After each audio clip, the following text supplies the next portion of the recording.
ছেলেটি এমনভাবে শুয়েছিল যেন তাকে দেখে মনে হচ্ছিল ছেলেটি হয়তো মারা গিয়েছে। দূর থেকে একটি ঈগল ছেলেটিকে দেখে তাকে খাওয়ার জন্য ছেলেটির কাছে যায়। যেমনই ঈগলটি ছেলেটিকে খেতে যাবে ঠিক তখনই তার জ্ঞান ফিরে আসে। মুহূর্তের মধ্যে ছেলেটি ঈগলটিকে ধরে নিচের দিকে ছুঁড়ে ফেলে। নিজেকে সেই পাথরের উপরে দেখে সে খুব ভয় পেয়ে যায় এবং সাহায্যের জন্য জোরে জোরে চিৎকার করতে থাকে। খুব অল্প সময়ের মধ্যে সে বুঝতে পারে যে সেখানে তাকে সাহায্য করার মতো কেউ নেই। কিন্তু ছেলেটি এত সহজে হার মানার পাত্র ছিল না, তাই সে ঝুলে ঝুলে নিচে নামার সিদ্ধান্ত নিল। কিছুটা নিচে নামার পর বারবার তার পা পিছলে যাওয়ার কারণে ছেলেটি কোনোভাবে নিচে নামতে পারছিল না। কোনো উপায় না পেয়ে ছেলেটি তার সমস্ত শক্তি দিয়ে পাথরটি আঁকড়ে ধরল। কিন্তু আশ্চর্যজনকভাবে কিছুক্ষণ পর সেই স্থানে প্রবল বৃষ্টি শুরু হলো এবং দেখতে দেখতে নিচের মরুভূমি একটা নদীতে পরিণত হলো। ছেলেটি বুঝতে পারে এটাই তার জীবনের শেষ সুযোগ, তাই সে কোনো কিছু চিন্তা না করে সেই নদীতে ঝাঁপ দিল। এখন প্রশ্ন হলো, এমন একটা জায়গায় ছেলেটি পৌঁছালো কিভাবে এবং ছেলেটির পরিচয় বা কি? তো এইসব কিছু জানতে আমাদের কাহিনীর কিছুটা পেছনে যেতে হবে। এখানে আমরা ইউরোপিয়ানদের দেখতে পাই যারা উপজাতিতে বাস করত এবং একসাথে শিকার করত। তাদের মধ্যে একটা উপজাতি সর্দারকে দেখানো হয় যার নাম ছিল তাও। শীতের জন্য খাবার সংগ্রহ করার জন্য তিনি তার উপজাতির লোকদের নিয়ে শিকারে বের হয়েছিলেন। তাদের সামনে বিশাল মহিষের একটা পাল ছিল। মহিষের পালটি তাদের আক্রমণ করে। হঠাৎ একটা বন্য মহিষ তাওয়ের ছেলে কেরাকে আক্রমণ করে, আর যাকে আমরা মুভির শুরুতে দেখেছিলাম। তাও তাকে সরে যেতে বলে, কিন্তু সে ভয় পেয়ে যায়। কেরা পালানোর অনেক চেষ্টা করে। বন্য মহিষটি তাকে তার শিং দিয়ে আঘাত করে এবং একটা খাদের দিকে ছুটে যায়। কেরার পিতা তাও এই দৃশ্য দেখতে পান। তিনি তার ছেলেকে বাঁচানোর জন্য মহিষের উপরে বর্ষা ছুঁড়ে মারেন। যদিও বর্ষাটি মহিষের গায়ে লাগে, কিন্তু ততক্ষণে মহিষটি কেরাকে খাদের কিনারার দিকে ছুঁড়ে ফেলেছিল। কেরা খাদের মাঝখানে একটা পাথর আঁকড়ে ধরেছিল। তার বাবা সেখানে পৌঁছে যান এবং তার ছেলেকে বলেন হাল ছেড়ো না।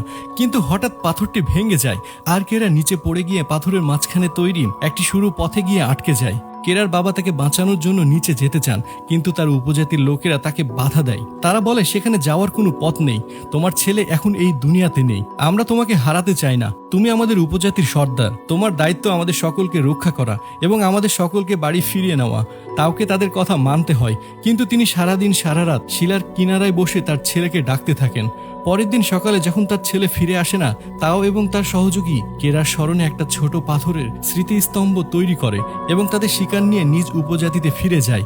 কিছুক্ষণ পরে সেখানে বৃষ্টি শুরু হয়, যার ফলে নিচে পানি জমে যায় এবং সে পানিতে পড়ে যায়। এর ফলে সে এই যাত্রায় বেঁচে যায়। কেরা তার ভাঙ্গা পায়ে কাঠ দিয়ে ব্যান্ডেজ করে এবং খাড়া ঢালের উপরে পৌঁছে যায়।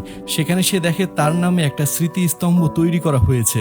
সে বুঝতে পারে যে তার বাবা এবং তার উপজাতির লোকেরা বিশ্বাস করে নিয়েছে যে কেরা মারা গিয়েছে। যখন সে পানি পান করতে যায় তখনই কিছু নেকড়ে তার উপরে আক্রমণ করে। কেরা গাছের দিকে পালিয়ে যায়, কিন্তু গাছে ওঠার আগে একটা নেকড়ে তার পা ধরে ফেলে। কেরা তার ছুরি দিয়ে নেকড়েটিকে আহত করে এবং গাছে উঠে যায়। সারা রাত নেকড়েরা সেই গাছের নিচেই ছিল। সকালে যখন কেরা ঘুম থেকে উঠে তখন সে দেখে যে সব নেকড়েরা চলে গিয়েছে, শুধুমাত্র সেই নেকড়েটি সেখানে ছিল যাকে সে আগে আহত করেছিল। কেরা তার ছুরি দিয়ে নিজের জন্য একটা বল্লম তৈরি করে এবং যখন সে নেকড়েটিকে মারতে যায় তখন তার আহত নেকড়েটিকে দেখে তার প্রতি মায়া জাগে। সে নেকড়েটিকে তুলে নিয়ে গিয়ে একটা গুহায় যায়। সেখানে সে নেকড়েটির ক্ষত পরিষ্কার করে। এরপর পরের দিন সকালে উঠে সে বাইরে যায় এবং তার পায়ের ব্যথা কমানোর জন্য কিছু ঔষধি গাছ আনে। যখন কেরা পানি পান করছিল তখন নেকড়েটিও তার মুখ খুলে। কেরা তখন তাকে পানিও দেয়। প্রথমে সে কেরাকে দেখে অনেক গর্জন করে, কিন্তু কেরা তাকে বলে যে আমি তোমার কোনো ক্ষতি করব না। নেকড়েটি পানি পান করে আর নিজের প্রাণ বাঁচানোর জন্য কেরা যা খাচ্ছিল সেগুলো নেকড়েটিকে সে দেয়। ধীরে ধীরে তাদের মধ্যে একটা বন্ধন তৈরি হতে শুরু করে আর কিছুদিন তারা সেই গুহাতেই থাকে। এক রাতে কেরা তার হাতের ট্যাটুটা দেখে যা তার বাবা তৈরি করেছিলেন এবং তারপর সেই তারাগুলোকে আকাশে দেখে। সে বলে যে আমাকে ঘরে ফিরে যেতে হবে, আমার বাবা মায়ের সঙ্গে দেখা করতে হবে। পরের দিন সকালে সে তার বাড়ি ফেরার জন্য যাত্রা শুরু করে। সে নেকড়েকে বলে যে তুমি তোমার বাড়ি চলে যাও, বরফ পড়ার আগেই আমাকে আমার বাড়ি পৌঁছে যেতে হবে। কিন্তু কেরা দেখে যে নেকড়েটি তার পিছু নিচ্ছে। যদিও কেরা অনেকবার তাকে তাড়ানোর চেষ্টা করেছে, কিন্তু নেকড়ে তার পিছু পিছু যেতেই থাকে এবং যখন সে একটা শুকুর দেখতে পায় তখন সে শিকার করার চেষ্টা করে, কিন্তু শিকার করতে পারে না। কেরা বুঝতে পারে যে সে ক্ষুধার্ত, তাই কেরা তাকে খাবার দেয় এবং সে নিজেও কিছু খাবার খায়। এই প্রথমবার নেকড়েটি কেরার হাত থেকে পোকামাকড় খায়, অর্থাৎ এখন তারা দুজনে খুব ভালো বন্ধু হয়ে গিয়েছে।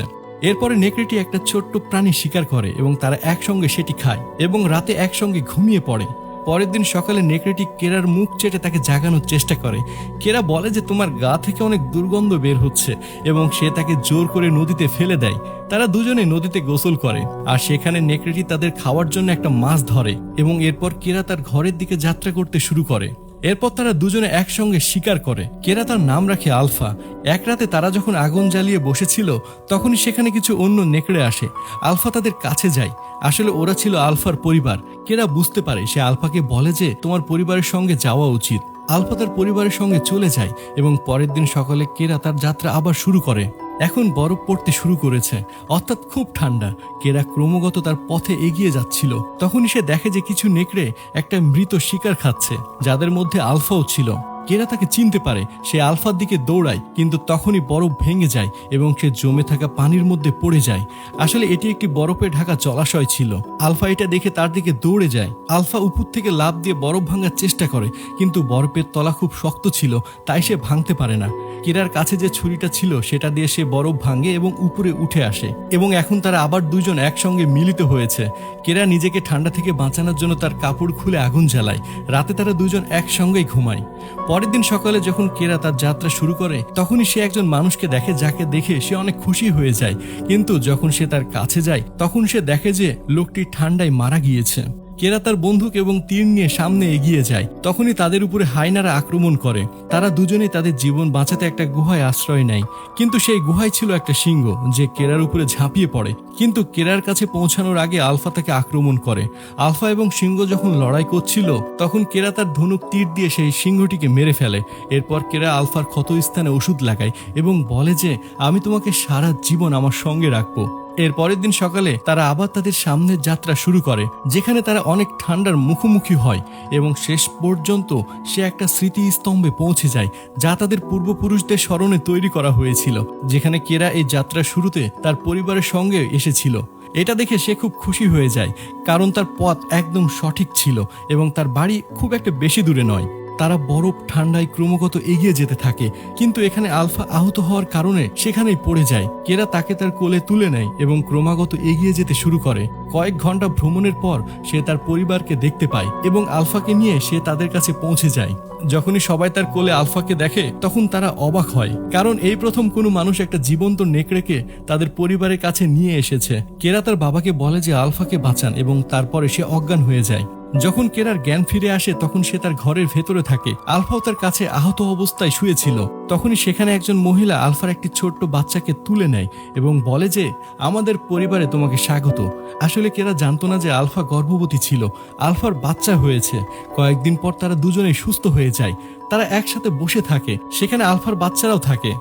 এই গল্পটি আমাদের শিক্ষা দেয় যে যাদের হৃদয়ে দয়া, ভালোবাসা এবং বিশ্বাস আছে তারা কেবল মানুষেরই নয়, বরং যে কারো হৃদয় জয় করতে পারে এবং কঠিন থেকে কঠিনতম পরিস্থিতির মুখোমুখি হতে পারে, যেমনটা কেরার হৃদয় ছিল। সে দয়া করে আলফার জীবন বাঁচিয়েছিল, ভালোবাসা দিয়ে তার সঙ্গে বন্ধুত্ব করেছিল এবং বিশ্বাসের সঙ্গে সে তার বাড়ি পৌঁছে গিয়েছিল। অপরদিকে যাদের হৃদয়ে ঘৃণা রয়েছে তারা কেবল শত্রু তৈরি করে এবং এই পৃথিবীকে ধ্বংসের দিকে এগিয়ে নিয়ে যায়। তো আজকের মুভির গল্প যদি আপনাদের ভালো লেগে থাকে তাহলে অন্যদেরকে ভিডিওটি দেখানোর জন্য অবশ্যই ভিডিওটি শেয়ার করুন। এতক্ষণ সময় ধরে আজকের এই ভিডিওটি দেখার জন্য আপনাকে অসংখ্য ধন্যবাদ। ভালো থাকুন, সুস্থ থাকুন।